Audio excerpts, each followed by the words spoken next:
So when I tell the history of my family, we call it the tale of two cities, because we lived in what now you wouldn't think, we'd probably laugh about it, but we lived in the country. So Acworth was a city, Kennesaw was the city, but we lived right between the two of them, out at the crossroads of Hickory Grove and Baker Road. And Baker Road is named after my family. My third great back, so I'm 6 generations, and then that's my dad's mother's side. On my dad's father's side were the Prathers, and they were kind of neighbors, if you would. They lived on Hickory Grove.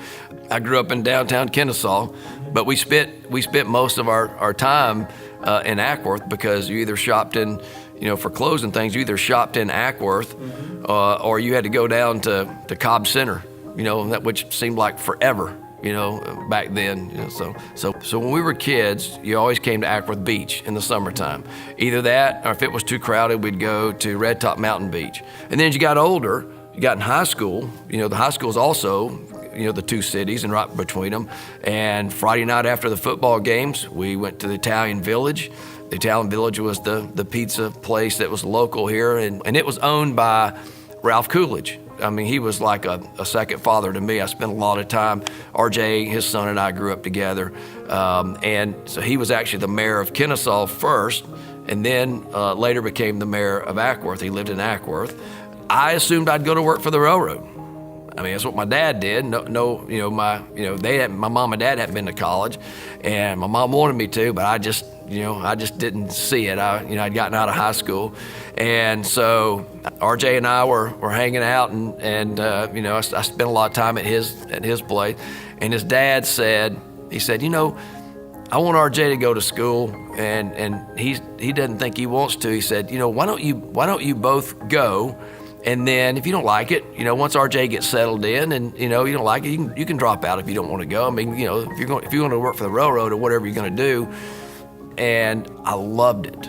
I loved going. I was still working at Thrifttown, but I was there was a 640 World Civilization class. So I'd go to school at 6:40 in the morning and then go to work, and then come at lunch and go to school and back to work anyway. So I stretched that out as long as I could, and then in 1984 I graduated from what at that point was Kennesaw State.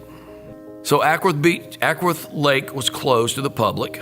This was about the 2001 time frame, and so Mayor Andruzzi, she and I were talking about it, and she was already in the process of reviving it, and asked if I'd be interested, and of course I was. I mean, because the lake itself and the city and all is very dear to me. But anyway, so we got it sparked back up.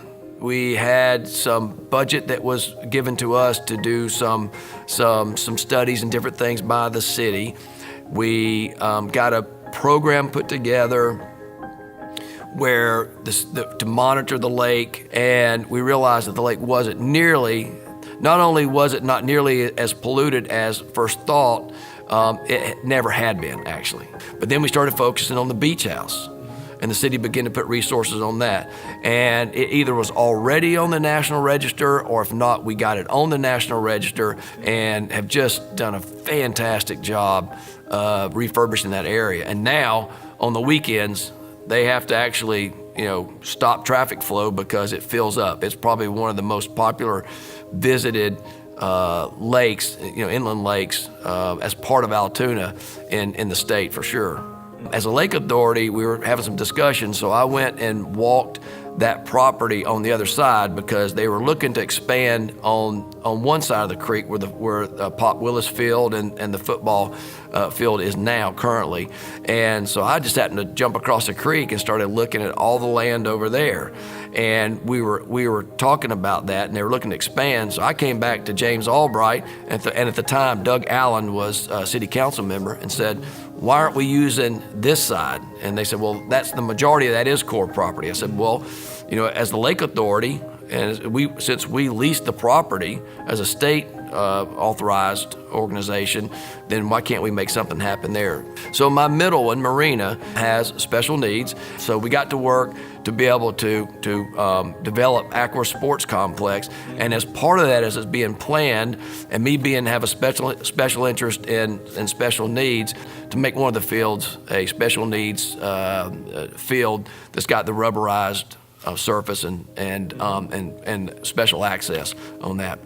What it did, it integrated the able-bodied, if you will, with the disabled, so they're in the same park. So if her older brother or younger sister is playing baseball there, then she's also playing baseball there. I'm not going to a separate facility. So it means a lot to me. It does. You know, I love this community. It's a part of me as much as I'm a part of it.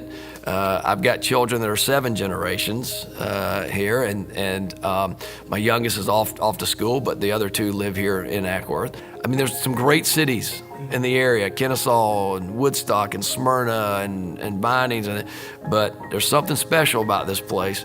There's 2 major lakes, you know, here. You got the lake life. We have more green space just by default of being Corps of Engineers property and the floodplain property than by far anybody in the region, I would say.